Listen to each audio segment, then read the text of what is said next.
तो hello welcome friend Jharkhand education channel. आज आपको हम बताने वाले हैं क्लास 12th मैथमेटिक्स के एमसीक्यू के सारे डिटेल सॉल्यूशन जो आपका इस बार मॉडल सेट में दिया गया है। दैट मीन्स कि हम आज डिस्कस करने वाले हैं आपको मॉडल सेट 2024-2025 के मैथमेटिक्स क्लास 12th का पेपर। ठीक है, यहाँ पर आपको टोटल 30 एमसीक्यू जो आपको सॉल्व करेंगे। सब्जेक्ट के का सॉल्यूशन के लिए आपको थोड़ा वेट करना पड़ेगा क्योंकि हम उसका डिटेल सॉल्यूशन बनाना चाहते हैं आपको विथ एक्सप्लेन करके अच्छे तरीके से।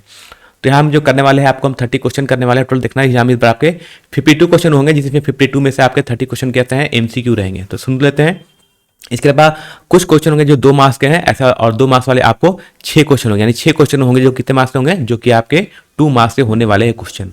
बात करेंगे जब आप सेक्शन सी की बात करेंगे तो सेक्शन सी में आपको टोटल 6 क्वेश्चन मिलेंगे। यहाँ भी 6 क्वेश्चन रहेंगे और हर क्वेश्चन के लिए मिलेगा आपको यहाँ पर 3 मार्क्स। तो अगर थोड़ा ऐड होते चले जाओ तो यहाँ पर सेक्शन बी आपका 12 मार्क्स का होने वाला है और सेक्शन सी आपका 18 मार्क्स का होने वाला है। और लास्ट में आता है आपका सेक्शन डी, जिसको बोलते हैं लॉन्ग आंसर टाइप क्वेश्चन, जिसमें कि आपको यहाँ पर 4 क्वेश्चन करने हैं। 4 क्वेश्चन होंगे 5 मार्क्स वाले, तो यानी इसको कैलकुलेट करोगे तो ये हो जाएगा टोटल 20।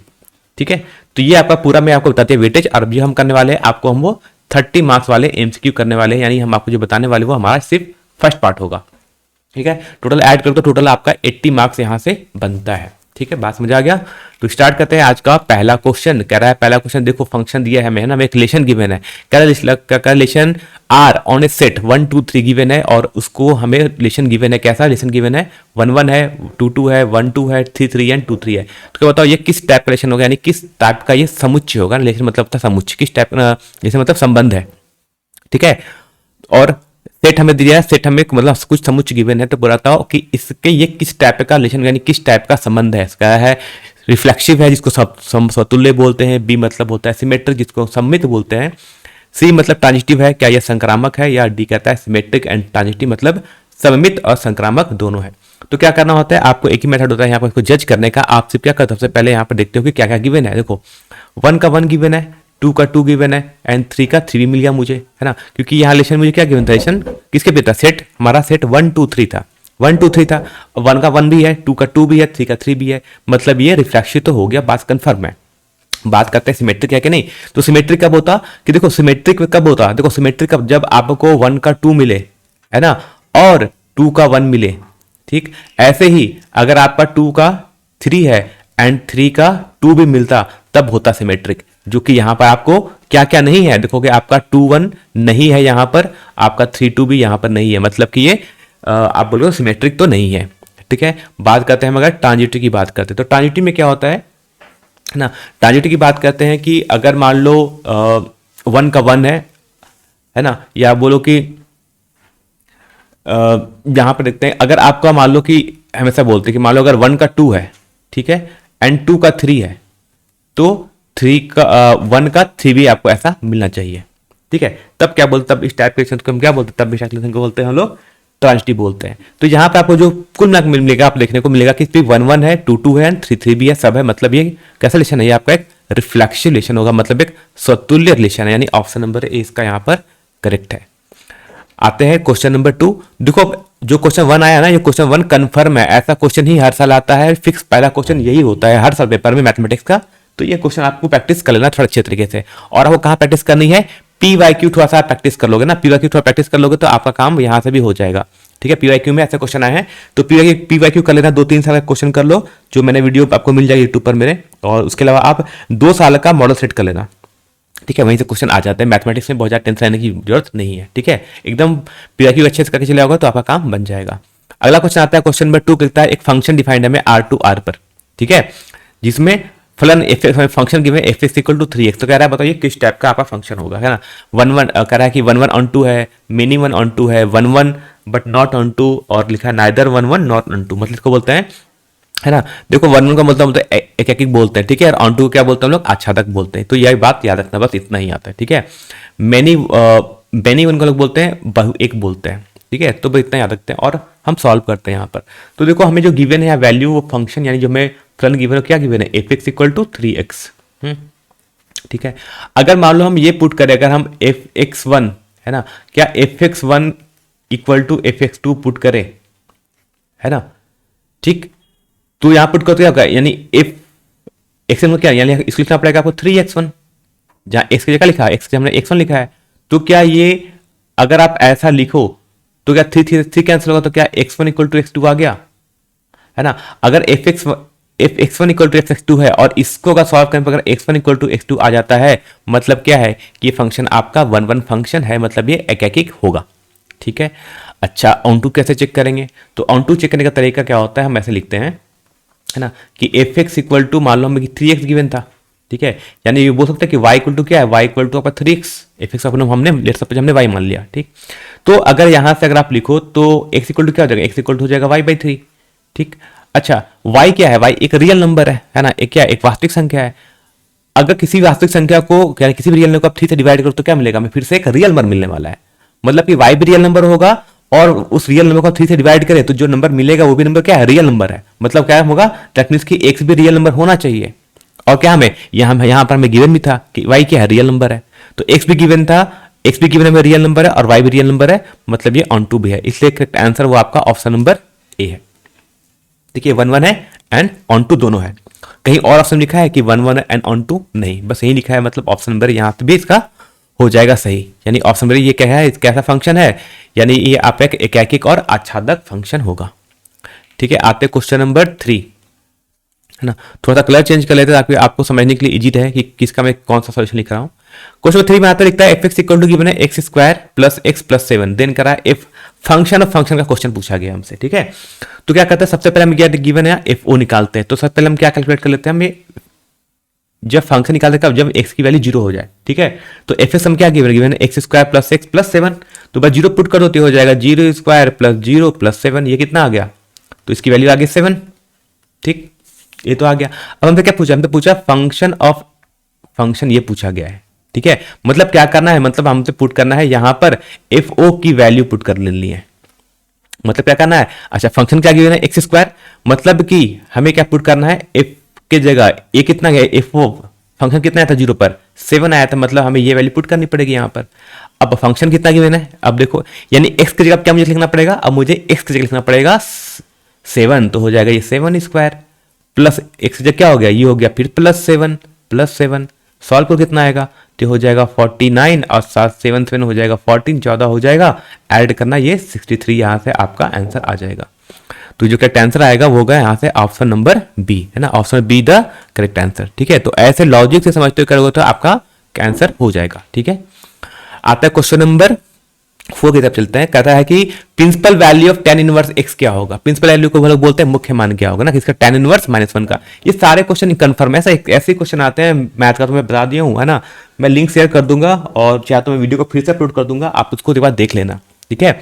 देखो हम क्या लिखते हैं ना, पहले पता है कि इसका जो डोमेन होता है ना, tan इनवर्स का जो डोमेन होता है वो कहां से कहां होता है, तो इसका जो डोमेन होता है ना, वो होता है -π/2 से लेकर π/2 तक, मतलब हमारा जो भी एंगल आने वाला है वो -π/2 और π/2 के बीच में होने वाला है, ठीक है, यही हो सकता है और इससे बाहर नहीं हो सकता कभी, क्योंकि इसका डोमेन नहीं होता है ना, क्योंकि ये π/2 पे डिफाइंड नहीं है और -π/2 पे डिफाइंड नहीं होता है, क्योंकि वो इन्फिनिटी वैल्यू हो जाती है, तो हमको वहां तो डिफाइंड नहीं होता है, तो क्या बोलते हैं इसका डोमेन कहां से होगा, -π/2 से लेकर π/2 तक। अगर आपने अच्छे तरीके इसको पढ़ा होगा, आपने इसका ग्राफ देखा होगा, नहीं देखा है तो क्या याद रखना, है ना, ये सब डोमेन होता है, ठीक है।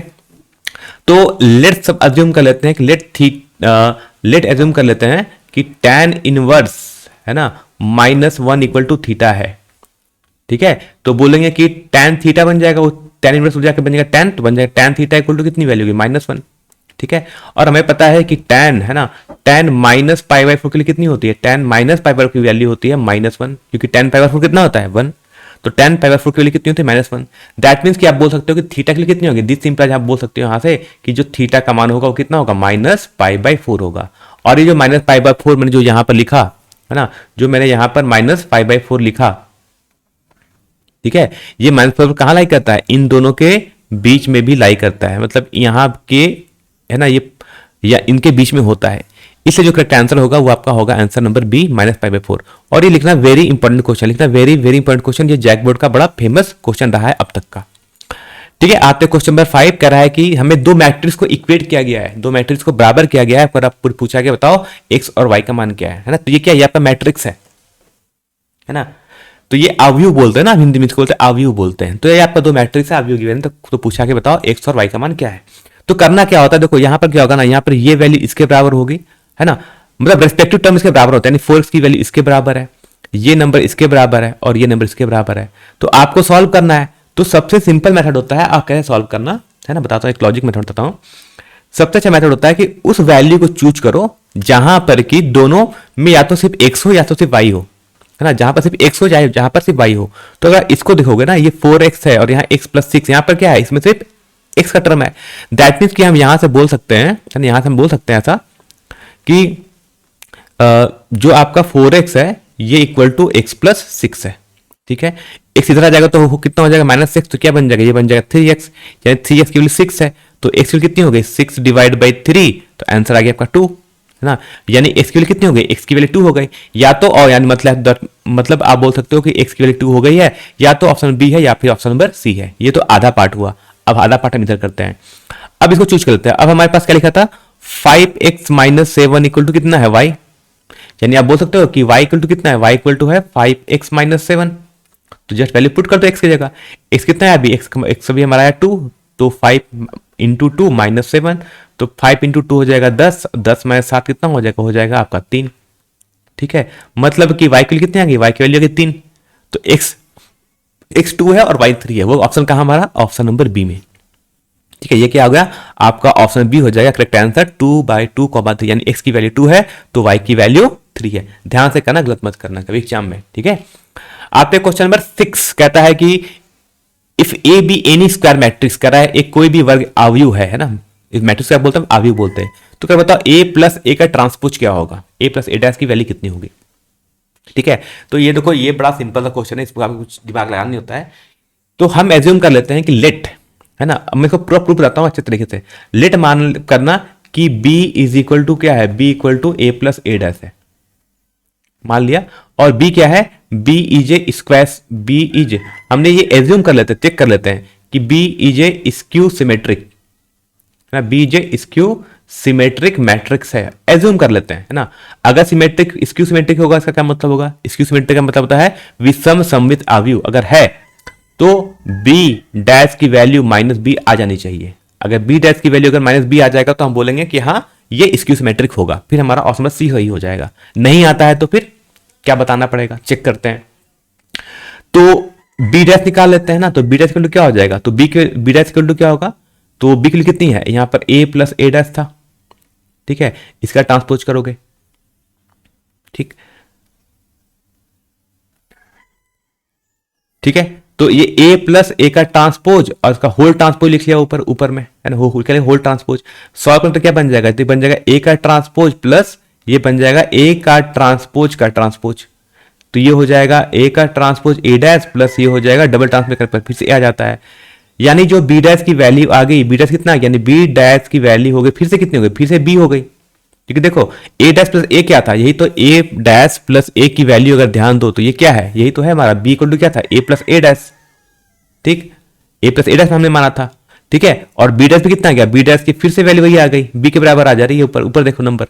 मतलब कि अगर b dash equal to b होता है तो इसे क्या बोलते हैं, इस टाइप के मैट्रिक्स हम क्या बोलते हैं, हम लोग बोलते हैं सिमेट्रिक मैट्रिक्स, मतलब कि ऑप्शन नंबर बी, है ना, option be the correct answer.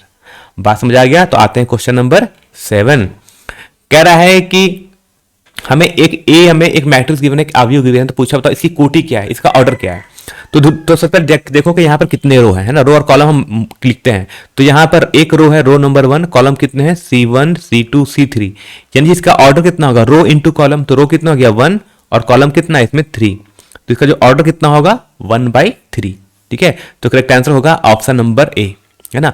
पहले रो लिखते हैं तब कॉलम लिखते हैं, ऐसे जो R1 लिखा है पहले उसको काउंट करो कितने हैं, फिर काउंट करो कॉलम कितने हैं, C1 C2 और C3 है या कितने हैं, या 4 है, 3 है, लिखना 1,3, ये हो जाएगा आपका करेक्ट आंसर, ठीक है। आते क्वेश्चन 8, इंपॉर्टेंट क्वेश्चन लिख लेना।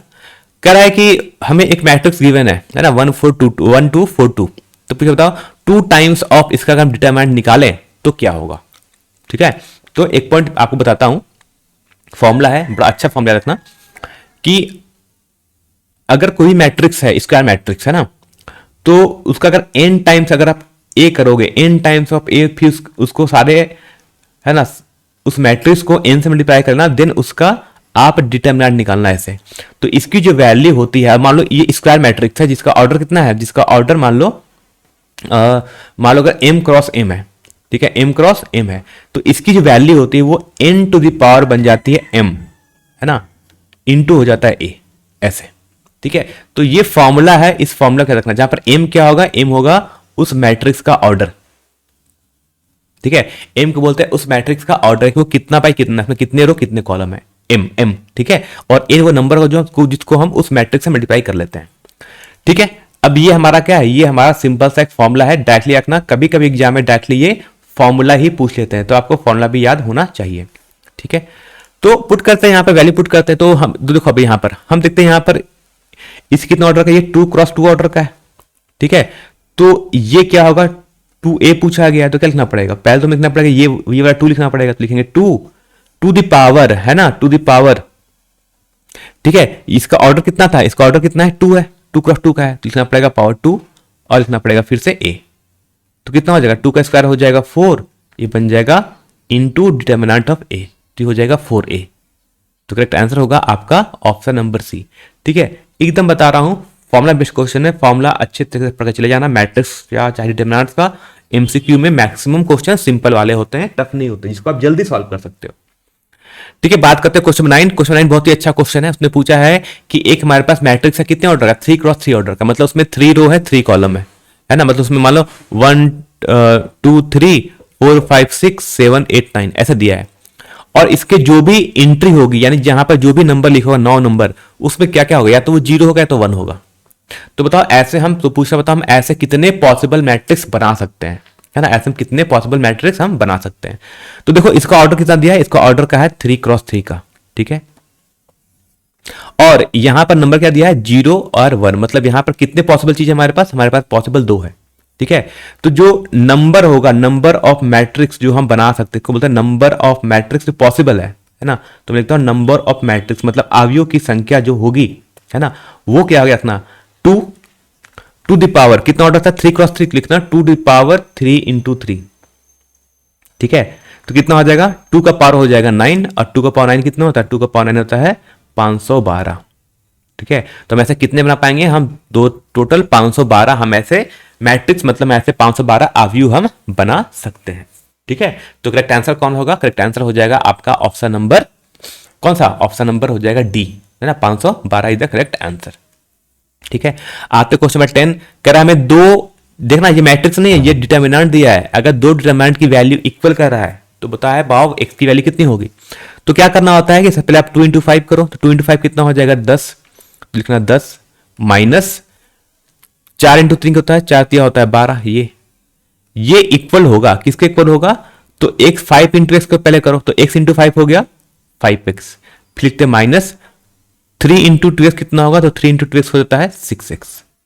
ठीक है, तो अब यहां पर बस सॉल्व करना है वैल्यू को, तो क्या करेंगे, सॉल्व करने के लिए हो जाएगा 10 माइनस 12 करके तो हो जाएगा -2 इज इक्वल टू हो जाएगा -x, है ना, 5x माइनस 6 कितना होता है -x, तो माइनस माइनस साइन मर गया, तो कौन बच गया, तो यहां से x की वैल्यू कितनी आ गई, x की वैल्यू आ गई आपकी 2, तो x की वैल्यू कितनी होगी, करेक्ट आंसर हो जाएगा आपका option number A, option number A is the correct answer. चलिए आते हैं हम क्वेश्चन नंबर 11, है ना, हम बात करते हैं क्वेश्चन नंबर 11 की तरफ। लिखता है y equal to log into log x है, तो पूछ रहा है x की वैल्यू 1 से ज्यादा है, तो बताओ find the value of dy by d x, यानी हम क्या करें, हमें इसका अवकलन करना है। ठीक है, तो हमें dy बाई डी एक्स निकालना है। ठीक है, सॉल्व करते हैं, तो लिखना पड़ेगा d, अच्छा फंक्शन क्या लिखा, ऊपर लिखा है log इंटू लॉग एक्स। ठीक है, तो ये बोलते हैं फंक्शन ऑफ फंक्शन, इसको बोलते हैं चेन रूल, है ना, ये क्या चेन रूल है। तो क्या करेंगे, अगर यहां पर log x लिखा है तो मुझे इसको भी पहले log x के रिस्पेक्ट में ही डिफरेंशिएट करना पड़ेगा। ठीक, अब नीचे d log x लिखा है तो ऊपर आपको भी d log x लिखना पड़ेगा, मल्टीप्लाई डिवाइड सेम से करते हैं, डिवाइड बाई डी एक्स। ठीक है, अब यहां पर क्या है, जब भी आप log, है ना, तो यहां पर इसकी वैल्यू कितनी हो जाएगी, यहां पर log x है, यहां भी log x है, तो d log की वैल्यू कितनी होती है 1 बाई एक्स, तो 1 बाई, और x की जगह क्या लिखा है, x की जगह लिखा है log x, ब्रैकेट में क्या लिखा है, ब्रैकेट में क्या लिखा था log x लिखा है, तो क्या होगा इंटीग्रेशन करने पर डिफरेंशिएट करने पर कितना आता है 1 बाई एक्स, तो यहां पर x की जगह क्या लिखा था log x लिखना पड़ेगा इनटू, अब यहां बताओ log x का कितना होता है इंटीग्रेशन, पता है 1 बाई एक्स, तो ये होगा आपके टोटल वैल्यू, तो यानी बोल सकते हो जाएगा 1 by x into log x, ये हो जाएगा आपका करेक्ट आंसर, और करेक्ट ऑप्शन हो जाएगा यहां से option number D, option number D, option number C, है ना, option number C the correct answer. Question number 11 का करेक्ट आंसर क्या होगा? Option number C. चलो अब आते हैं अगला क्वेश्चन। क्वेश्चन हमारा है क्वेश्चन नंबर 12। लिखता है इफ लिखा है यदि root x plus root y की वैल्यू रूट ए है तो कह रहा है बताओ find the value of d y by d x. क्या करना है आपको? सिंपल डिफरेंशिएट करना है। तो फॉर्मूला एकदम फॉर्मूला बेस्ट क्वेश्चन है, कुछ करना नहीं है। तो करते क्या, सबसे पहले हमें गिवन है root x plus root y is equal to root a. तो क्या करते हैं, दोनों को डिफरेंशिएट करते हैं, यानी दोनों साइड को हम डिफरेंशिएट करेंगे विथ रेस्पेक्ट टू एक्स। तो क्या करना है, दो साइड को जब आप with respect to x differentiate करोगे तो जो पहला टर्म बनेगा, ये टर्म है ना, ये बन जाएगा आपका ये आपका एक्स टू पावर 1/2 है। तो सॉल्व करने पर बन जाएगा ये 1/2 रूट एक्स। ठीक है, ये बन जाएगा 1/2 रूट एक्स। जब रूट वाई को करोगे तो ये बनेगा आपका 1/2 है ना, 1/2 रूट वाई। सिंस इसको हम एक्स के सेट में कर डिफरेंशिएट तो बन जाएगा d y by d x. ठीक, और रूट ए क्या है? कांस्टेंट है। कांस्टेंट को जब भी करते हैं डिफरेंशिएट तो क्या होता है? कांस्टेंट का होता है 0। ठीक है, यानी हम यहां से बोल सकते हैं दिस वैल्यू दैट मीन्स की 1/2 रूट वाई है ना, d y by d x की वैल्यू कितनी हो जाएगी? तो ये प्लस 1/2 रूट एक्स क्या बन जाएगा? -1/2 रूट एक्स। ठीक है, यहां तक बात सही हो गया। अब क्या करना है इसके बाद आपको सिर्फ सॉल्व करना है। सॉल्व करना है, आप मैथ आपका अच्छा होगा तो पता है कि 2 से 2 मर जाएगा और ये रूट वाई उधर चला जाएगा। तो उधर जाने पर क्या बन जाएगा? ये बन जाएगा मेरे पास d y by d x is equal to हो जाएगा minus root y divide by root x. ठीक है, तो ये हो जाएगा आपका करेक्ट आंसर और करेक्ट ऑप्शन होगा ऑप्शन नंबर सी। ठीक है, तो करेक्ट ऑप्शन कौन सा हो गया? Option number C the correct answer. तो क्या करना है आपको? सॉल्व करके करना पड़ेगा, सिर्फ आंसर देख मत लेना जो जैक बोर्ड ने दिया है, क्योंकि आंसर देख के आपको समझ नहीं आएगा कि वो आंसर क्यों है। ठीक है, कुछ सॉल्व कर पाओगे, कुछ का आप सॉल्व नहीं कर पाओगे। तुम क्या करें, हम आपको प्रॉपर सॉल्व करके बता रहे हैं। बात करता है अगला क्वेश्चन में है, क्वेश्चन नंबर 13 कहता है y equal to 5 cos x minus 3 sin x है तो कह रहा है find the value of d square by d x square. तो मैंने देखो मेरे किसी का होता ना, आप कहीं से पढ़ो, आपने कहीं से कोचिंग किया हो, स्कूल किया, कॉलेज किया हो, कहीं से किया हो, लेकिन लास्ट टाइम में थप्पे पॉइंट होता है कि लास्ट टाइम में आपकी कौन हेल्प कर रहा है, क्योंकि लास्ट टाइम में आप जो पढ़ते हो वही आपके लिए सबसे ज्यादा बेनिफिशियल होता है, सबसे आपके लिए यूजफुल होता है। तो लास्ट टाइम के लिए हम हमेशा आपके साथ रहते हैं। तो हमसे गिवन y की वैल्यू, तो सबसे पहले क्या करते हैं हम dy बाई डी एक्स निकाल लेते हैं ना। पहले एक बार डिफरेंशिएट करते हैं dy बाई डी एक्स करके, तो जब dy बाई डी एक्स कितना हो जाएगा? 5 cos x है तो 5 का सेम रहेगा और cos x का क्या होता है? माइनस साइन x, तो बन जाएगा -5 sin x। ठीक है, मैं डायरेक्टली करो डिफरेंशिएट। ठीक है, और -3 sin x का है ना, तो -3 sin x का क्या बनेगा? तो -3 एस सेम एज, और sin x का क्या होता है? sin x का होता है ओनली cos x। ठीक, अब क्या करते हैं, मैं यहां चलो मैं लेता हूं माइनस साइन कॉमन। ठीक है, तो ये बन जाएगा 5 sin x है ना, 5 sin x plus 3 cos x। ठीक, ये हो गया। ये किसकी वैल्यू? ये हो गई dy बाई डी एक्स की वैल्यू। अब क्या कहते हैं हम इसको हम फिर से करते हैं डिफरेंशिएट है ना। अगर आप इसको फिर से करोगे डिफरेंशिएट इस वाले पूरे टर्म को, तो माइनस साइन बाहर आ गया। चलो 5 sin x का क्या होगा? 5 sin का क्या होता है? तो 5 sin x का होता है cos x, तो 5 कांस्टेंट सेम रहेगा और sin x का हो जाएगा cos x। ठीक, अब आता है यहाँ पर cos x है, तो cos x का क्या होता है? cos x को जब भी करते हैं डिफरेंशिएट तो आता है माइनस साइन x, तो ये बन जाएगा -3 sin x। ठीक, अब अगर आप थोड़ा ध्यान दो तो यही तो y है, यही तो 5 cos x है ना, एंड -3 sin x, ये क्या है? यही इसकी वैल्यू तो y गिवन है।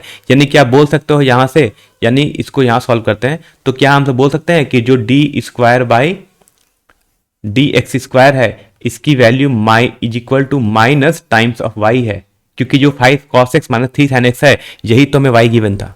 तो आंसर कौन सा आ जाएगा? यानी क्या इसकी वैल्यू किसके इक्वल होगी? तो ऑप्शन नंबर सी है ना, माइनस वाई के इक्वल होगा। बात समझ आ गया। आते हैं क्वेश्चन नंबर 12, 14 नंबर, क्वेश्चन 14 कह रहा है the rate of change of area of circle with respect to radius when radius is 5 centimetre. तो हमें पता है सबसे पहले क्या करना पड़ेगा, आपको लिखना पड़ेगा एरिया। एरिया का फॉर्मूला क्या होता है? एरिया का फॉर्मूला होता है पाई आर स्क्वायर। किसके लिए? सर्कल के लिए। ठीक है, हमें रेडियस कर सकते हैं तो क्या करना है? डिफरेंशिएट करना है, तो लिखना है d a by d r is equal to क्या होगा? तो इज इक्वल जब सॉल्व करोगे तो पाई 2, तो पाई एज सच रहेगा 2 आर, आर स्क्वायर को जब भी करोगे डिफरेंशिएट तो क्या करना पड़ेगा? हमें करना पड़ेगा डी बाई डी आर। किसको करके डिफरेंशिएट कर रहे हैं हम? आर स्क्वायर को। पाई कांस्टेंट था इसको मैंने बाहर कर लिया, तो चलो ये तो पाई बच गया। और आर स्क्वायर कितना होता है? आर स्क्वायर का होता है 2r, तो आंसर क्या आ गया आपका? 2 पाई आर। ठीक है, क्या हो गया? D a by D T के लिए कितनी है? 2 पाई आर। ठीक, हमसे कब पूछा है? व्हेन रेडियस इज 5 सेंटीमीटर, जब त्रिज्या कितना हो जाए? 5 सेंटीमीटर हो जाए, तो जहां पर आर था वहां क्या पुट करो? 5 पुट कर देना, तो हो जाएगा 2 इंटू पाई इंटू 5। कितना हो गया? हो गया 10 पाई। ठीक है। 10 पाई, अच्छा ध्यान देना यहाँ यूनिटी पूछेगा तो ऊपर क्या था, D a by d are, area area ना, ऊपर D a by d are है, तो एरिया का यूनिट क्या होता है, एरिया का जो यूनिट होता है वो होता है हमारा सेंटीमीटर स्क्वायर, है ना। और इसलिए लिखा डी आर, डी आर का यूनिट क्या होता है, रेडियस, रेडियस का यूनिट होता है सेंटीमीटर। तो 10 पाई सेंटीमीटर, सेंटीमीटर स्क्वायर पर सेंटीमीटर, यानी करेक्ट ऑप्शन होगा ऑप्शन नंबर ए। ये क्वेश्चन इंपॉर्टेंट है, ये हर साल पूछा जाता है ना, तो और वो सर्कल का ही हमेशा पूछते हैं, ठीक है, सर्कल का इसलिए इंपॉर्टेंट है सर्कल का पढ़ना। चलो आते हैं क्वेश्चन नंबर 15 की तरफ। अगला है क्वेश्चन नंबर 15 नंबर क्वेश्चन 15 लिखता है इंटीग्रेट करना है dx by e to the power x plus e to the power minus x किसके बराबर है, ठीक है। तो क्या करते हैं, हम पहले इसको सॉल्व कर लेते हैं ना, इसको पूरा आपको सॉल्व करना पड़ेगा। क्या सॉल्व करते हैं इसको, तो हम पहले लिख लेते हैं इसको, इसे dx लिख लेना, ठीक है। इंटीग्रेशन कर रहे हैं divide by e to the power x है, और ई टू द पावर जो माइनस एक्स है, क्या इसको आप लिख सकते हो 1 by e to the power x, ठीक है। इसको हम और सॉल्व करेंगे तो क्या बन जाएगा, ये बन जाएगा dx इंटीग्रेशन, ठीक है, ये हो जाएगा एलसीएम लेंगे तो ये बन जाएगा e to the power 2x plus 1 divide by e to the power x, ठीक है। ये e to the power x कहां चला जाएगा, ऊपर, तो बन जाएगा ये, तो ये टर्म बन जाएगा ऊपर e to the power x dx divide by, इसको हम थोड़ा ऐसे लिख लेते हैं ना, इसको हम लिख लेते हैं ऐसे 1 plus e to the power 2x, ठीक है। इसको लिखते हैं e to the power x divide dx divide by 1 by e to the power 2x। अच्छा अब हम एज्यूम करते हैं, तो लेट, है ना, हम लिख लेते हैं लेट, अगर e to the power x को अगर हम t बोले तो e to the power x dx क्या बन जाएगा, यही बन जाएगा dt, ठीक है। तो यानी कि आप यहाँ पे चीज को लिख सकते हो, ऊपर का टर्म क्या बन गया, dt बन गया, नीचे का टर्म क्या बन जाएगा, नीचे का टर्म बन जाएगा 1 plus e to the power हमने क्या माना था, t बना था, ठीक है। तो ये इसको आप लिख सकते हो, इसको लिख सकते हो टी स्क्वायर है ये, है ना, क्या हो जाएगा, ये हो जाएगा आपका सिंपल टी स्क्वायर। अब ये किसका इंटीग्रेशन होता है, आपने पढ़ा होगा dx by 1 plus x square, ये किसका होता है, tan इनवर्स का। तो क्या हो जाएगा, इसका आंसर आ जाएगा आपका tan इनवर्स t, क्या बन जाएगा ये बन जाएगा tan inverse t plus some constant c। अब t क्या था, t को हमने क्या माना था, t को अभी हमने क्या बोला था, ऊपर देखो t को हमने माना था e टू पावर x, लिखना पड़ेगा tan inverse e to power x plus c, ठीक है। तो करेक्ट आंसर कौन सा होगा, करेक्ट ऑप्शन हो जाएगा यहां से ऑप्शन नंबर ए, है ना, option number A is the correct answer. बात समझ आ गया, आते हैं क्वेश्चन नंबर 16 की तरफ, ठीक है। कहता है sec square x divide by cos square x into d x किसके बराबर है। तो क्या करते हैं, सबसे पहले इसको हम कन्वर्ट कर लेते हैं ना, कन्वर्ट कैसे करते हैं, तो सेक स्क्वायर एक्स होता है वो होता है 1 बाई कॉस स्क्वायर एक्स, ठीक है। और 1 बाई जो सेक स्क्वायर है इसको लिख लोगे 1 बाई साइन स्क्वायर एक्स, ठीक, इंटू लिखोगे dx। अब ये साइन एक्स चला जाएगा ऊपर, है ना, स्क्वायर, है ना, तो ये साइन स्क्वायर एक्स यानी साइन स्क्वायर एक्स ऊपर चला जाएगा, नीचे बन जाएगा आपका cos square x into dx, not into sine square x divide by cos square x dx, ठीक है। इसको आप और कर सकते हो, साइन बाई कॉस क्या होता है, वो होता है आपका tan, तो लिख लोगे आप क्या, tan स्क्वायर एक्स dx। अब बताओ, इसको आप इंटीग्रेट तो नहीं कर सकते हो अभी tan स्क्वायर एक्स को, लेकिन हमें पता है कि tan स्क्वायर एक्स क्या होता है, तो tan स्क्वायर एक्स की वैल्यू है वो होता है सेक स्क्वायर एक्स माइनस 1 को ही तो हम बोलते हैं क्या, tan स्क्वायर एक्स, बस मैंने पुट कर दिया। अब इसको करना इजी काम है, क्योंकि सेक स्क्वायर एक्स को जब भी आप करते हो इंटीग्रेशन करते हो तो क्या आता है, वो आता है आपका, वो बन जाता है tan x, ठीक है। एंड माइनस 1 को जब भी आप करोगे डिफरेंस इंटीग्रेट तो क्या बन जाएगा, ये बन जाएगा x and some constant c, ठीक है। तो आंसर कितना आ जाएगा, आंसर हो जाएगा आपका tan x minus x plus c, यानी ऑप्शन नंबर सी यहां से हो जाएगा करेक्ट, ठीक है। बात समझ आ गया, आते हैं अगला क्वेश्चन नंबर 17, है ना। अब ये क्वेश्चन इंपॉर्टेंट है, पढ़ लेना, ये क्वेश्चन भी डायरेक्टली आंसर आता है, कुछ करने की कोई जरूरत नहीं है। कहता है बताओ इंटीग्रेशन करना है कहां से कहां, माइनस पाई बाई 2 से पाई बाई 2 तक, और फंक्शन क्या गिवन है, sign to the power 7x dx। अब देखो ये 7 क्या है, 7 एक कैसा नंबर है ना, ऑड, और साइन एक्स कैसा फंक्शन होता है, साइन एक्स ऑड फंक्शन होता है, ठीक है। तो ये भी ऑड नंबर है, अगर ये साइन एक्स एक ऑड फंक्शन है और यहाँ पावर कैसा है, ऑड है, तो इसकी वैल्यू कितनी होती है, इसकी वैल्यू होती है 0, या तो यानी आप याद रखना कि माइनस ए से लेकर ए, है ना, एफ एक्स डी एक्स अगर कोई है तो इसकी वैल्यू 0 होती है, कब, अगर इफ जो एफ एक्स कैसा फंक्शन है, इसको बोलते हैं विषम फलन है ना। एफ एक्स क्या है, F x, if F x is odd function, odd को क्या बोलते हैं हम लोग, विषम बोलते हैं ना, विषम, ठीक है। तो अगर ये विषम फंक्शन है तो इसकी वैल्यू 0 हो जाती है। साइन भी क्या है, एक ऑड फंक्शन है, पावर 7 है तो वैल्यू कितनी हो जाएगी, ऑफ करेक्ट आंसर 0। तो मैंने क्या किया, मैंने यहाँ पर डायरेक्टली क्या अप्लाई किया, ओनली अप्लाई किया है कंसेप्ट, मतलब वो प्रॉपर्टी को मैंने अप्लाई किया, बाकी मैं इसको सॉल्व नहीं कर रहा हूँ, ठीक है, क्योंकि हम डायरेक्टली इसको ऐसा ही सॉल्व करना होता है। ठीक है, आता अगला क्वेश्चन, क्वेश्चन 18। अब तो ये बाबू लोग कर लोगे क्वेश्चन को, इसका इंटीग्रेशन करना है। इंटीग्रेशन करने पे कितना आएगा, तो 1/x² कितना होता है, तो 1/x² की वैल्यू होती है वो tan इनवर्स x होता है, तो हो जाएगा tan इनवर्स x इंटीग्रेशन करने पर लिमिट कहाँ से कहाँ करना है, 0 से लेकर 1 तक। ठीक है, तो पहले पुट को क्या पहले लिखना पड़ेगा, तो लिखोगे पहले tan इनवर्स 1 हो जाएगा माइनस, अब लोअर लिमिट पुट करेगा कितना हो जाएगा, tan इनवर्स 0। tan इनवर्स 1 के लिए कितनी होती है, π/4, और tan इनवर्स 0 के लिए कितनी होती है, 0। तो आंसर कितना आ गया आपका, π/4। ठीक है, तो फॉर्मुला बेस्ड क्वेश्चन था, फॉर्मुला बेस्ड क्वेश्चन है, आपको याद होना चाहिए। ठीक है, डायरेक्टली फॉर्मुला, और ये tan इनवर्स वाला तो बहुत फेमस इनका एक कंसेप्ट है, जो एक न्यूमेरिकल हर साल पूछा ही जाता है। ठीक है, आते क्वेश्चन नंबर 19। क्वेश्चन 19 अच्छा है, पूछा है फाइंड द सम करना है, जोड़ना है किसको, ऑर्डर एंड डिग्री को, यानी एक डिफरेंशियल इक्वेशन गिवन है, एक अवकलन समीकरण गिवन है, क्या इसकी कोटि और घात का योगफल क्या है, मतलब ऑर्डर और इसकी डिग्री का बोल रहा है, इनका टोटल कितना होगा, योगफल कितना होगा, सम कितना होगा। ठीक है, तो क्या करो, देखो अब देखो ये क्या गिवन है, d² divide by dx² equal to √1 plus dy/dx का होल स्क्वायर।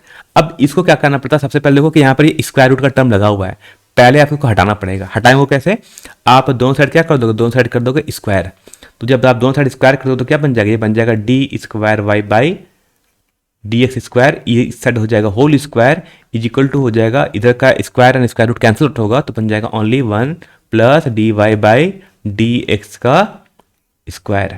ठीक है, अब पूछा जाता है यहाँ पर ऑर्डर कौन है, डिग्री कौन है ना। तो देखो यहाँ पर अब बताता हूँ एक छोटी सी बात, सुनो, है ना, ये जो 2 है ना, इस 2 को बोलते हैं कोटि। कोटि का मतलब होता है, कोटि का मतलब होता है ऑर्डर।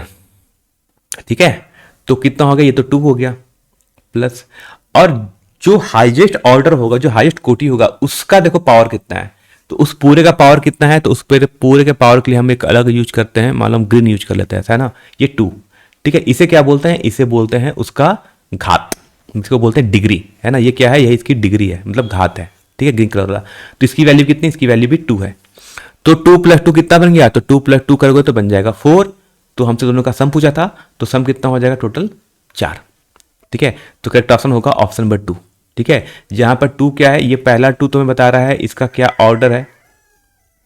ठीक है, और ये 2 क्या बता रहा है, ये बता रहा है उसका डिग्री कितना है। ठीक है, और डिग्री किसका होता है, डिग्री हम किसका लिखते हैं, डिग्री जो हाईएस्ट ऑर्डर होगा, है ना, उसका पावर कितना है, उसी को लोग बोलते हैं डिग्री। तो कितनी वैल्यू होगी, 4। ठीक है, नेक्स्ट क्वेश्चन आता है क्वेश्चन नंबर 20, कहता है what is the integrating factor of the differential equation. कह रहा है कि इस अवकलन समीकरण का समाकलन गुणांक क्या होगा, यानी इंटीग्रेटिंग फैक्टर क्या होगा। ठीक है, तो इंटीग्रेटिंग फैक्टर कहाँ निकालते हैं, आप इसको दिखते हो हमेशा, है ना, ये यहाँ पर जो y के साथ जो टर्म जो फंक्शन मल्टीप्लाई होता है x का, ये x का फंक्शन है x। तो जब अगर हमें इंटीग्रेशन फैक्टर निकालना है तो लिखते हैं IF। तो फॉर्मूला क्या होता है इज इक्वल टू, है ना, e to the power integration हो जाएगा sec x dx। ठीक है, तो हो जाएगा, इससे सब निकालते हो। ठीक है, अब अब sec x dx का इंटीग्रेशन क्या होता है, तो sec x dx का इंटीग्रेशन होता है, वो होता है log ln, है ना, ln, ये हो जाएगा sec x plus tan x। ठीक, ये हो गया, बात समझ आ गया। अब देखो क्या करना है, सिंपल से, यहां पर एक्सपोनेंशियल ऊपर log है, दोनों हो गया कैंसिल आउट, तो क्या बनता है, ये हो जाता है sec x plus tan x only. ठीक है, इस पार्ट को तो आपको पता ही होगा कि e टू पावर अगर log में रहा तो e टू पावर e और log होता है एक दूसरे को करता है कैंसिल आउट, क्या बच जाता है, मैं बच जाता हूँ only sec x plus tan x। Not cancel out बोलते हैं इसको, कैंसिल आउट नहीं करते हैं इसको, बोलते हैं सॉल्व करने पर e टू पावर और log खत्म हो जाता है, यानी जो टर्म बच जाता है log के अंदर, ये वाला इसका हो जाता है आंसर। तो करेक्ट ऑप्शन कौन सा होगा, ऑप्शन नंबर हो जाएगा यहाँ, option number A is the correct answer किसका, क्वेश्चन नंबर 20 का। जो बात करते हैं क्वेश्चन नंबर 21, लिखता है इफ 2 वेक्टर्स ना, हमें 2 वेक्टर गिवन है, मतलब दो में सदिश गिवन है। कह रहा है पहला जो वेक्टर गिवन है वो ai plus 3j minus 2k, और दूसरा जो वेक्टर गिवन है वो क्या गिवन है, 3i minus 4j plus bk। कह रहा है अगर ये कोलिनियर है, मतलब ये अगर संरेख है, एक ही रेखा में है, तो कह रहा है बताओ a/b की वैल्यू कितनी होगी।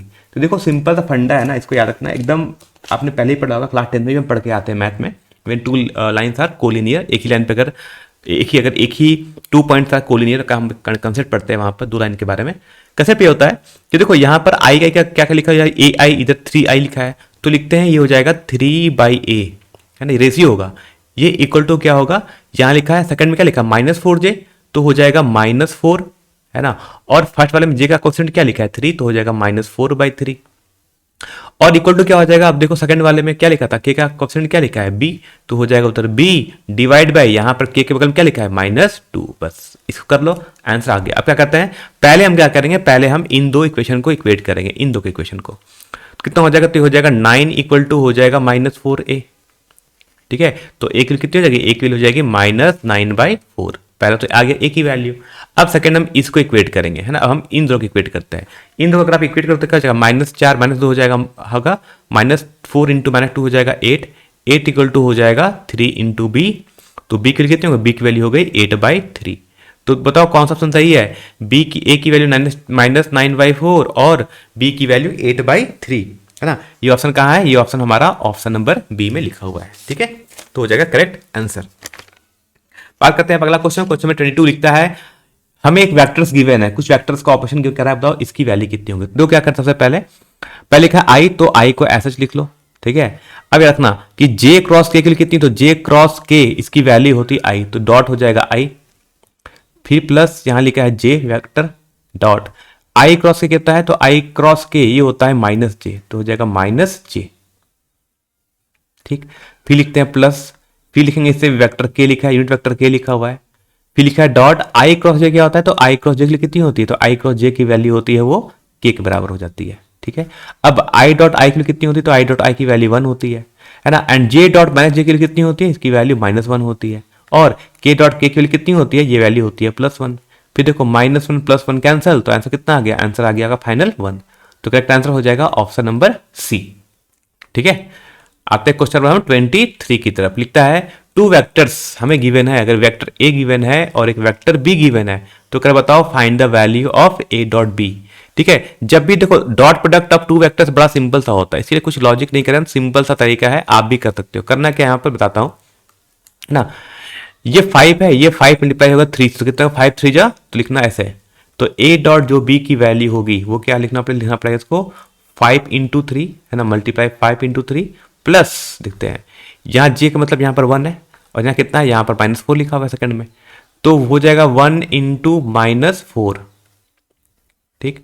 फिर लिखेंगे प्लस, यहाँ क्या लिखा है पहले वाले -3, तो हो जाएगा -3, है ना, इंटू यहाँ क्या लिखा है +7, तो हो जाएगा इंटू 7। सॉल्व करते हो 5 3 होता है 15, 5 15 हो गया, ठीक। ये 1 इंटू -4 कितना होता है, हो जाएगा -4 हो जाएगा। और -3 इंटू 7 कितना होता है, -21 हो जाता है। सॉल्व करते तो ये बन जाएगा 15, -4 -21 कितना हो जाएगा -25, तो सॉल्व करने पर आंसर कितना आ जाएगा -10, ठीक है। और करेक्ट ऑप्शन हो जाएगा आपका ऑप्शन नंबर डी, है ना, option D the correct answer. तो समझ गया, इस तरीके से आपको एग्जाम में करना पड़ेगा। बात करते हैं क्वेश्चन नंबर 24। लिखता है if vector a not equal to 0, vector b not equal to 0, then if vector a cross b equal to 0 है, तो बताओ क्या सही है, ठीक है। तो देखो अगर ए क्रॉस बी की वैल्यू कितनी, तो ए क्रॉस बी की वैल्यू होती है वो होती है ए बी साइन थीटा। क्या होती है, ए बी साइन थीटा, ठीक है। अगर ये 0 है दैट मीन्स किधर से साइन थीटा 0 है, क्योंकि ए और बी तो 0 नहीं है। क्वेश्चन पहले करिए ये दोनों 0 नहीं है, मतलब 0 कौन सकता है, 0 मतलब ये साइन थीटा 0 है ना। और ए क्रॉस बी के लिए कितनी दी थी, 0 वेक्टर दिया था। दैट मीन्स कि साइन थीटा की वैल्यू कितनी है 0, है ना। साइन थीटा 0 का मतलब कितना होता है, दैट मीन्स की हो गया कि दोनों का क्या है, दैट मीन्स कि थीटा भी कितना हो गया, थीटा हो गया 0 डिग्री। 0 डिग्री इस 0 डिग्री का मतलब होता है कि जो वेक्टर ए है और वेक्टर बी है दोनों क्या है, एक दूसरे के समांतर है, पैरेलल है ना। तभी ऐसा होता है जब एंगल 0 डिग्री का मतलब होता है कि दोनों एक ही दिशा में है। तो इसलिए करेक्ट आंसर होगा ऑप्शन नंबर सी, ठीक है। आते हैं क्वेश्चन में हम 25। क्वेश्चन 25 में आते हैं। क्वेश्चन 25 में है the direction cosine of I plus 2j plus 2k, मतलब सदिक जो है ना, इसका दिक कोसाइन कितना होता है, यानी डायरेक्शन कोसाइन कितना होता है। तो करना क्या होता है, सिंपल सी, पहले इसको हम सॉल्व करते हैं। इसकी वैल्यू कितनी होगी, तो हो जाएगा 1 स्क्वायर, है ना, प्लस हो जाएगा 2 स्क्वायर, प्लस हो जाएगा ये 2 स्क्वायर। सॉल्व करने पर पूरी वैल्यू कितनी बनेगी, तो हो जाएगा आपका हो जाएगा 1 1 + 4 + 4 तो हो जाएगा टोटल √9, और √9 कितना होता है, इसकी वैल्यू होती है 3। अब लिखते हैं डायरेक्शन कोसाइन, तो डायरेक्शन कोसाइन कैसे लिखते हैं, तो पहले लिखा था 1 है ना, यहाँ कितना है 1 आई है, लिखेंगे 1/3 कॉमा 2 जे लिखा है तो हो जाएगा 2/3 है ना, और लड़के लिखा है 2k तो ये हो जाएगा 2/3। अब ये 3 कहाँ से आया, 3 हमारा यहाँ से आया है, ठीक है। ये इसका डायरेक्शन कोसाइन यानी दिक कोसाइन का मान है, जो कि करेक्ट आंसर कौन सा हमारा, ऑप्शन नंबर डी, ठीक है। तो ऐसे करेक्ट करना है आपके अपने ऑप्शंस। बात समझ आ गया। आते हैं क्वेश्चन नंबर 26, लिखता है the vector equation of x axis. X axis का वेक्टर इक्वेशन क्या होता है, तो वो वेक्टर, अच्छा एक्स एक्सिस क्या होगा, ऐसा वेक्टर जो एक्स एक्सिस पे हो, है ना, उसी को हम कहते हैं, उसी को लिखते हैं r = λ/i, है ना। i मतलब वो किसके लॉन्ग है, अलॉन्ग एक्स एक्सिस है इसलिए, ठीक है। तो लैम्डा तो r = क्या हो जाएगा, r = होगा λ/i, ठीक है, क्योंकि ये क्वेश्चन क्या ऐसा है, ये vector equation of x axis है, जहां लैम्डा क्या है, लैम्डा कोई भी एक कांस्टेंट हो सकता है। बात समझिए, क्वेश्चन 26 का करेक्ट आंसर हो गया ऑप्शन नंबर सी। आते हैं आपको अगला क्वेश्चन, क्वेश्चन नंबर 27 ना, क्वेश्चन नंबर 27 की बात करते हैं। लिखता है इफ द कार्टेशियन इक्वेशन, है ना, थोड़ा डाउन कर लेते हैं, हाँ चलिए रहा आपका क्वेश्चन नंबर 27। लिखता है if the Cartesian equation of line हमें गिवन है इस टर्म फॉर्म में, ठीक है, तो क्या बताओ इसका वेक्टर फॉर्म क्या होगा, इसका सदिश एक समीकरण क्या होगा, ठीक है। तो क्या करना होता है, सबसे पहले देखो, है ना, लिखते क्या है, जो ऊपर तो क्या लिखा है x-5, तो इसको लिखते हैं 5, तो जगह 5i, ठीक है। ऊपर लिखा है -2, तो -2 क्या बन जाएगा, +2, तो बन जाएगा 2j, ठीक। ऊपर लिखा है +4, ये बन जाएगा -4, है ना। सिंपल तरीका होता है एकदम तरीका लिखने का ऐसा, ठीक है ना। ये हम ऐसे लिख, इसको लिख रहे हैं हम वेक्टर फॉर्म में, तो r = हो जाएगा -5 था बन गया +5, -2 था बन गया +2, और +4 बन गया -4k। i j के लिए लिखा क्योंकि x y और z था इसलिए। फिर लिखते हैं प्लस लैम्डा टाइम्स, अब क्या लिखोगे इधर, अब नीचे क्या लिखा है 3 2 -8, तो इसको बिना साइन चेंज के ऐसे लिख दो, और लिखते कैसे ऐसे लिखते हैं, इसे लिखते हैं 3i + 2j लिखेंगे -8k, ठीक है। ये है इसका वेक्टर फॉर्म। तो सिंपल सा तरीका है, एकदम लॉजिक बताया, ऐसे लिखना है, 2-4 क्वेश्चन प्रैक्टिस करोगे एनसीईआरटी से, आपका काम बन जाएगा, और ऑप्शन हो जाएगा I think option number D, है ना, ऑप्शन नंबर ना डी नहीं सी, ऑप्शन नंबर सी था करेक्ट आंसर, क्योंकि यहाँ पर लैम्डा लिखा है, ध्यान देना कि सी और डी में ये डिफरेंस है कि ऊपर वाले में लैम्डा लिखा है, नीचे में लैम्डा लिखा नहीं था। तो करेक्ट आंसर कौन होगा 27 का, ऑप्शन नंबर सी, ठीक है। आते अगला क्वेश्चन, क्वेश्चन नंबर 28 बताया कि अगर ये दो लाइन अगर आपस में परपेंडिकुलर हैं तो बताओ what is the value of के, है ना। कर हमें यहाँ पर एक लाइन ये गिवन है, दूसरा लाइन हमें ये गिवन है, कर अगर ये दोनों एक दूसरे के परपेंडिकुलर हैं तो बताओ कह रहा है कि के का मान क्या होगा। देखो करने का तरीका बहुत सा है, मैं एक शॉर्टकट तरीके से मारता हूँ ना, शॉर्टकट तरीका क्या करता हूँ, अगर ये दोनों वेक्टर्स अगर परपेंडिकुलर है, ये लाइन्स अगर परपेंडिकुलर है, तो जो 3k लिखा है यहाँ क्या लिखा है 1, तो लिखना 3k × 1 ना, 3k × 1 प्लस 2 × 2k, क्या लिखना 2 × 2k, एंड प्लस क्या बच गया 1, और यहाँ लिखा है -7, तो लिखेंगे 1 × -7, इसकी वैल्यू होती है 0, क्योंकि क्या थे दूसरे के परपेंडिकुलर, है ना। तो हम निकालते हैं डॉट प्रोडक्ट 0 होता है, हम क्या बात कर रहे हैं, हम बात करते हैं यहाँ पर डॉट प्रोडक्ट 0 होता है उसकी लिख रहे हैं, है ना, डॉट a डॉट b = 0 होता है, वो यूज कर रहे हैं। तो 3k × 1 क्या हो जाएगा, ये बन जाएगा आपका सिंपल 3k, 2 × 2k बन जाएगा 4k, और इधर 1 × -7 क्या बन जाएगा -7 = हो जाएगा 0। तो यहाँ से बोल सकते हो कि 7k = हो जाएगा 7, तो k की वैल्यू कितनी, 7 से 7 मर गया एक बार में, तो k की वैल्यू कितनी आ गई 1, तो करेक्ट आंसर हो जाएगा आपका ऑप्शन नंबर बी। तो 28 correct option option number B. अच्छा क्वेश्चन है, इंपॉर्टेंट क्वेश्चन है ये, वेक्टर वाले लास्ट जो क्वेश्चन आते हैं ना, equation of line in vector form, ये बहुत इंपॉर्टेंट है और इजी है, इसमें बहुत ज़्यादा आपको कैलकुलेशंस करने की जरूरत नहीं पड़ती है। लेकिन मैक्सिमम बच्चे क्या करते हैं, इस चीज़ को छोड़ देते हैं, नहीं करते ठीक होता है, ठीक है। आते क्वेश्चन 29, लिखता है P A bar equal to 0.2 है, प्रोबेबिलिटी ऑफ बी कितनी है 0.5 गिवन है, and probability of B by A कितना गिवन है 0.4, को बोलते हैं कंडीशनल प्रोबेबिलिटी। तो कह रहा then find the value P A by B. करते क्या है, सबसे पहले देखो हमें पी बी बाई ए की वैल्यू गिवन है ना। तो सबसे पहले हम यहाँ पी ए बार गिवन है, तो पहले हम पी ए निकालते हैं, तो पी ए क्या हो जाएगा, पी ए इक्वल टू हो जाएगा 1 - 0.2, है ना, पी ए बार। तो ये आ गया आपका 0.8। थोड़ा सा लॉन्ग क्वेश्चन है, करते चलते अच्छे तरीके से। और हमें पता है कि जो P B बाई ए है ना, जो P B बाई ए होता है, इसका फॉर्मूला क्या होता है, इसको बोलते हैं P A इंटरसेक्शन B, है ना, डिवाइड बाई लिखते हैं P A। ठीक, तो यहाँ पर वैल्यू पुट करेंगे तो क्या बन जाएगा, तो P B बाई ए की वैल्यू कितनी गिवन है, 0.4 इज इक्वल टू हो जाएगा P A इंटरसेक्शन B और डिवाइड बाई P A कितना आया, B P A आया था हमारा 0.8। ठीक, तो यहाँ से आपका जो वैल्यू आ जाएगी P A इंटरसेक्शन B की वैल्यू कितना आ गया, 0.4 इंटू 0.8 हो जाएगा आपस में मल्टीप्लाई, तो बन जाएगा 0.32। क्या बन गया, 0.32। अब करते हैं अगला काम। अगला काम क्या करना है, P A बाई B निकालना है ना, P A बाई B की वैल्यू निकालनी है। तो क्या करते हैं इसके लिए, अब पता है देखो, similarly P A by B का जो फॉर्मूला बनेगा वो क्या बनेगा, वो फॉर्मूला बनेगा हमारा P, है ना, A intersection B divide by probability of B। ठीक, नीचे लिखते हैं इसका सॉल्यूशन। तो नीचे क्या लिखना पड़ेगा, तो P A इंटरसेक्शन B कितना गिवन है ना, नीचे आता है इसका यहाँ पर। तो P A इंटरसेक्शन B की कितनी है अभी, 0.32। तो इसको लिखेंगे हम लोग 0.32 and divide by P B लिखा है, पी बी के लिए कितनी गिवन, देखो यहाँ पर 0.5 गिवन है, लिखना पड़ेगा 0.5, रख के सॉल्व करना, पूरी वैल्यू 0.64 आती है। कितनी आती है, 0.64। तो करेक्ट आंसर होगा ऑप्शन नंबर बी।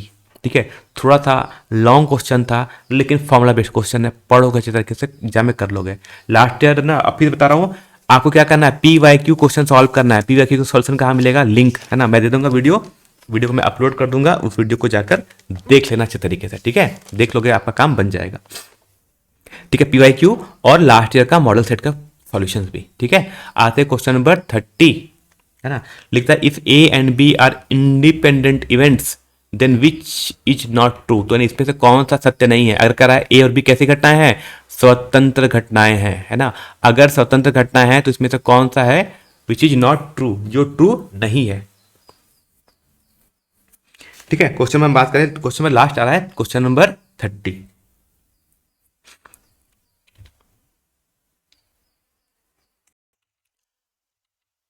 ठीक है, तो देखो क्वेश्चन है ना, मैं थोड़ा सा सोचने में थोड़ा टाइम ले रहा था इसलिए, क्योंकि ये क्वेश्चन है बड़ा नॉट कॉम्प्लिकेटेड है। क्योंकि ये क्वेश्चन थोड़ा सा ना, आपको क्या करना है यहाँ पर इस प्रॉब्लम में आपको फॉर्मूला याद रखना है। मतलब क्या करना है, आपको एकदम फॉर्मूला पढ़ के जाओगे तो कर पाओगे, नहीं फॉर्मूला पढ़ा है तो नहीं कर पाओगे, है ना।